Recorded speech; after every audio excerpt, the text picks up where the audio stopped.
July 5, 2005 ప్రపంచ చరిత్రలోనే ఇది ఒక భయానకమైన తేదీగా నిలిచిపోబోతోందా?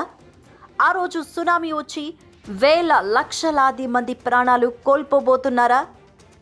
అల్లకల్లోలంగా ప్రపంచం మారిపోబోతోందా అంటే ఎస్ అనే సమాధానమే వినిపిస్తోంది.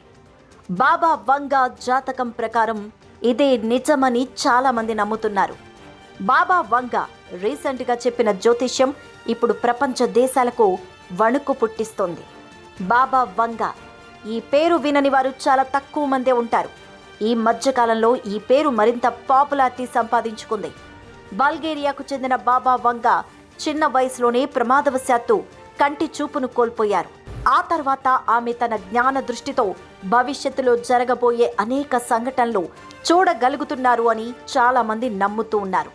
ఇప్పటి వరకు ఆమె చెప్పింది చెప్పినట్టు జరగడం విశేషం.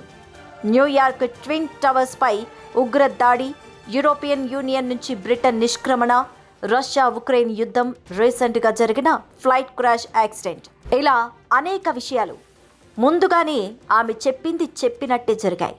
మరీ ముఖ్యంగా కరోనా విషయంలో ఆమె చెప్పింది 100% జరగడం అందరూ ఆమె చెప్పే జాతకాన్ని నమ్మేలా చేసింది. ఇప్పుడు బాబా వంగా మరోసారి వార్తల్లో హైలైట్గా నిలుస్తున్నారు. జూలై 5 సునామీ రాబోతోందట. ఒకరు కాదు, ఇద్దరు కాదు, వేల లక్షలాది మంది ఈ సునామీలో మరణించబోతున్నారట. ఒక దేశం మొత్తం అడ్రస్ లేకుండా గల్లంతైపోబోతోందట. అయితే ఈ సునామీ అంచనా వేసింది బల్గేరియా బాబా వంగా కాదు, జపాన్ బాబా వంగా. జపాన్ దేశానికి చెందిన ప్రసిద్ధ ఆర్టిస్ట్ రియో టక్స్కి జపాన్ బాబా వంగాగా పిలుస్తూ ఉంటారు జనాలు.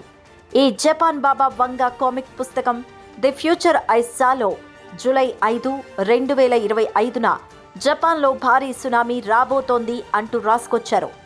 ఈ బుక్ని 1999లో మొదటిసారిగా పబ్లిష్ చేశారు. అందులో రియో అనేక భవిష్యత్తు సంఘటనలు తన దివ్య దృష్టితో చూసినట్టు తెలుపుతూ రాశారు.